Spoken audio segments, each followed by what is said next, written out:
جانتے ہو اذیت کیا ہے؟ کہنے کو بہت کچھ ہونا لیکن خاموش رہنا۔ کسی سے توجہ کی بھیک مانگنے سے بہتر ہے خاموشی سے بیٹھے رہیں، یہی عزت نفس ہے۔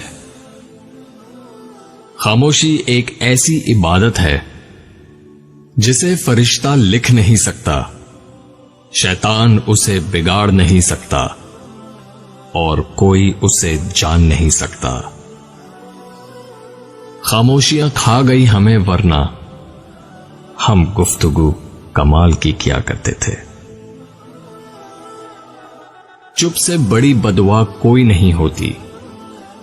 جب بندہ بولتا ہے تو قدرت خاموش رہتی ہے، اور جب بندہ خاموش ہو جاتا ہے تو قدرت انتقام لیتی ہے، اور اس کا انتقام بہت برا ہوتا ہے۔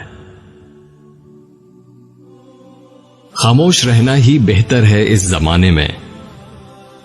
لوگ لفظوں کا غلط مطلب نکال لیتے ہیں۔